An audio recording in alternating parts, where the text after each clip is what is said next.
Hey YouTube, how you doing? Destroyer here, doing another video for Heroes of Order and Chaos. And today I'm bringing you the in-game build for Equllia, the Electrical Storm. And I'm wearing her Festival Goddess skin, so as you can see. And what's awesome about Equllia is she is a magical carry or a mage carry that does awesome. So we're gonna get in on this build real quick. And the first thing I typically buy with her is Squire's Wisdom, so I buy 2 of these in the beginning to make her more survivable and do a little bit of extra of that damage. After I buy this, I typically start building into the Leviathan Cloak. The reason I buy the Leviathan Cloak is because it gives me that pierce through magical defense. This just helps me, get in there and do the maximum damage I can with my items early game. After that, I'll buy some Boots of Haste, and then I'll start stacking some damage with an Enchanter's Ring. Usually I try to stack as much damage as I can at this point. So I'm going to go ahead and get another Enchanter's Ring after I finish this one. This will maximize my second skill as well as my damage over time with my third skill. After this, I typically sell the Squire's Wisdom, and I start building into the Arrogance Cloak. But the first is I buy the staff of this passion here, the Necromancer's Passion. This is just increases my mana regen as well as my attack, and then I finish off into the Arrogance Cloak. And now the reason I buy the Arrogance Cloak, because with my single target of my second skill and my normal hits, I can do immense damage with this, early game between, under level 15. This just helps me wipe the field with her second skill. After that, I typically will start finishing off my boots. So I'll go ahead and finish off my Boots of Firewalker. And then I'll take my next item and I want to build it into the Searing Orb. So the Searing Orb's right here, and the reason I do this is to maximize my pierce through magical defense, which just burns through it by 30%, which works awesome with my Arrogance Cloak.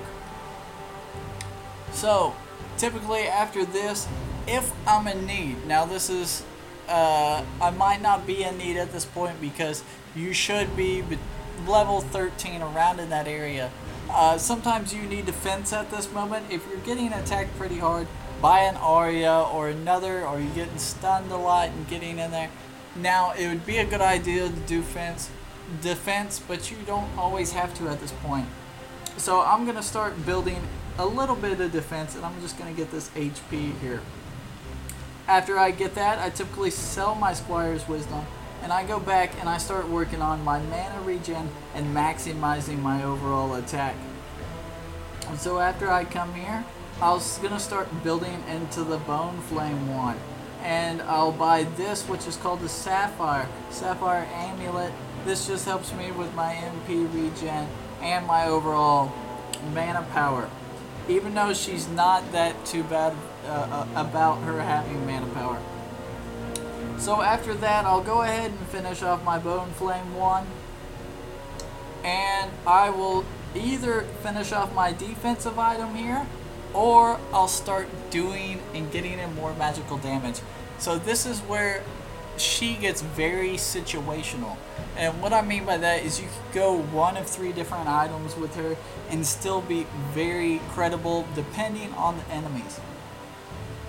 So one item I do suggest, and I usually use, is this item right here, the Storm Cloak. Because when you activate it with her second skill, you can do immense magical damage. I mean, maybe over 1,000 per that hit with her second skill. So this is one item I typically like to buy, and I usually buy when I'm carrying very hard. Now, another item I really like with her is the Staff of Rectitude. Now, the reason I like this is because the leech HP, and also it gives me extra magical attack.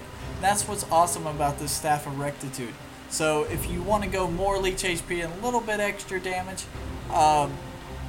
you go here instead of that one hit damage all the way. Now, some people like using her more for her slows and support. This is where you can build a Fernum's Blade, and the Fernum's Blade is cool because it gives her that 15% cooldown on her skills, as well as it gives an extra slow for the passive. That's one thing I like about her, but you really don't need the mana regen like we were talking about before, and I'd rather have the extra attack. So I'm going to go back and build into the Stormcloak, because this just makes her be super overpowered late game. Awesome. Now after this, you can choose between a couple different defensive items. I like using the Hades armor because usually there's more physical damage characters that are going to be doing damage to me as well as targeting me. But if you're having if you're against a mage team, you can go with a couple different items. And one item I do suggest if you're having trouble with mages is the Valkyrian robe. This is awesome. It gives you and all your allies a shield. Good item to have. If not, and you're having more trouble with mage and physical attack, go the Farseer's cloth. But typically, I just buy into the traditional Hades armor because I have all those physical attack heroes after me. Plus, it gives me that extra HP. So guys, thanks for watching. Tell me what you think about this build. And, you know, do what y'all do best. Like, subscribe, do all that jazz. After this, I will have the recommended tablets.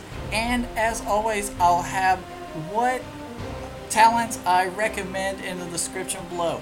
See y'all out of here. Destroyer out. Hey YouTube, how you doing? Destroyer here. And I wanted to quickly go over the tablets that I suggest for Equllia, the Electrical Storm. So first thing I want to go over is the inscriptions I suggest for her because she is a magical carry. I suggest Pierce Through Magical Defense. That is the best one for the Chaos side, and the best one for on the Order side is HP Inscriptions. This makes her more, you know, physical, you know, more tanky in the beginning. Just gives her a bit more survivability, and the Pierce Through Magical, you know, gives her that extra excess damage as well as leech. So the first tablet I suggest is the Elder tablet, and this is more of a late game tablet because it's going to increase my physical defense by 12% of my overall magical attack. This is a very good tablet for her, I suggest. Now the next tablet, the Tablet of Bloodlust, awesome tablet for her, gives her a lot of extra damage with her second skill as well as her ulti in team fights. So, and I also recommend the Tablet of Assistance, but not always needed with her, but it's good to have that extra shield, or when somebody ports into you, that extra heal. So a couple other tablets that I suggest with her that would be very good would be, one is known as the Tablet of Courage.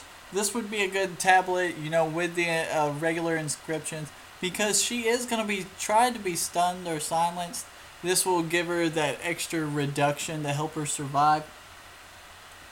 As well as if you're more of an early game person and you like to be more protected early game, I'm talking about before level 13, this protective tablet will help support you.